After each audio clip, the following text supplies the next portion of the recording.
বন্ধুরা, রুম্পার হেসেলে তোমাদের সকলকে স্বাগত। আমার আজকের রেসিপি চটপটা ছোলার চাট।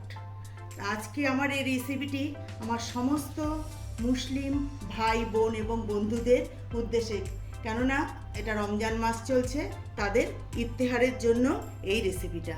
তাহলে চলো রেসিপিটা তৈরি করে নিই। তাহলে বন্ধুরা, এই যে আমি ছোলা আর মটর একসাথে করে সিদ্ধ করে নিয়েছি।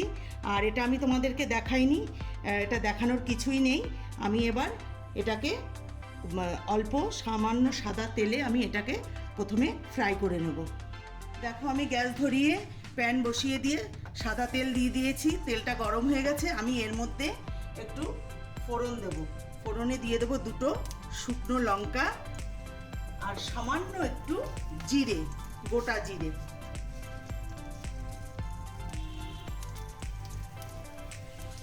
এবার আমি 2 সেকেন্ডের মতন এটাকে একটু ভেজে নেব। এবার আমি এর মধ্যে দিয়ে দেব ছোলা আর মটর সিদ্ধ করে রাখা।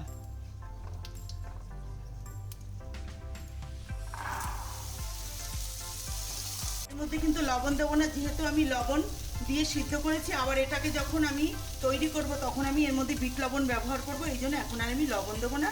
শুধু তেলের পরে একটু সামান্য ফ্রাই করে নেব। এই যে দেখো, ছোলাটা আমার ফ্রাই হয়ে গেছে। গ্যাসটা আমি বন্ধ করে দেবো। আমি মিনিট 5 এটাকে ফ্রাই করেছি। এরপরে আবার আমি ফিরে আসছি ঠান্ডা করে নিয়ে।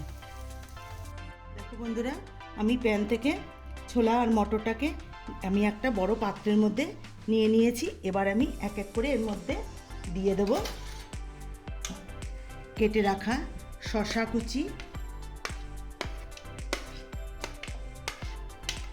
দেব পেঁয়াজ কুচি,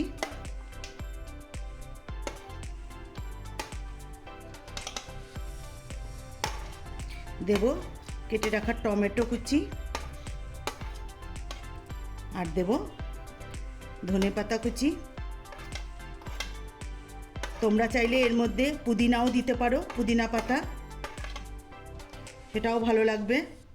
আর দেব কাঁচা লঙ্কা কুচি। এটা তোমরা যে যেরকম ঝাল পছন্দ করো সেই অনুযায়ী দেবে। আর আমি এর মধ্যে দেব এবার চাট মশলা,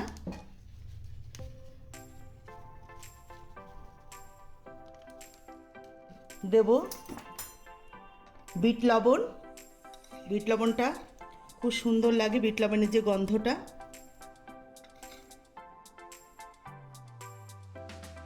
আর দেব এখানে আমি জিরে, ধনে আর শুকনো লঙ্কা শুকনো খোলায় ভেজে আমি গুঁড়ো করে নিয়েছি, সেই মশলাটা দিয়ে দেব।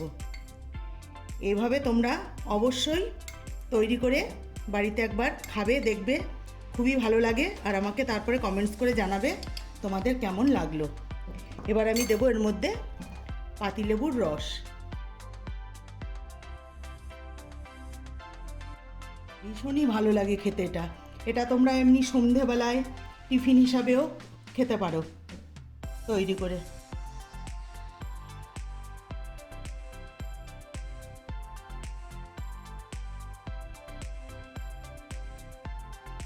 এবার আমি এর মধ্যে দেব একটু গোলমরিচের গুঁড়ো।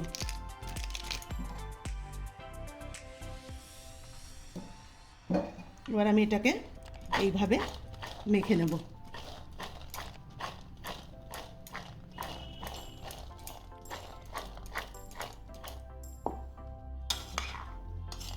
এটা খেতে ভীষণই ভালো লাগে আর খুবই মুখরোচক একটা খাবার।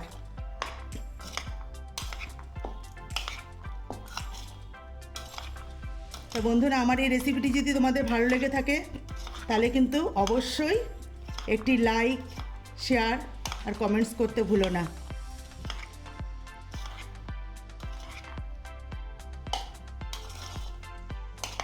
এবার এটা আমার মাখানো হয়ে গেছে। আমি একটা পাত্রে উঠিয়ে তোমাদেরকে আবার দেখাচ্ছি। তাহলে বন্ধুরা দেখো, আমি একটি প্লেটে উঠিয়ে নিয়েছি। আর গার্নিশিংয়ের জন্য দেখো, একটা পেঁয়াজকে আমি এইভাবে কেটে সুন্দর করে সাজিয়ে নিয়েছি। তা আমার এই রেসিপিটি যদি তোমাদের ভালো লেগে থাকে তাহলে লাইক শেয়ার কমেন্টস করো, আর আমার চ্যানেলটিকে সাবস্ক্রাইব করে আমার পাশে থেকো। যারা সাবস্ক্রাইব করেছো তাদেরকে অসংখ্য ধন্যবাদ, যারা করনি তারা অবশ্যই করে দিও। আর আমার এই ভিডিওটি প্রথম থেকে শেষ পর্যন্ত দেখার অনুরোধ রইল। আর আমি ভিডিওটি এখানেই আজকে শেষ করছি। ভালো থেকো, সুস্থ থেকো, নমস্কার।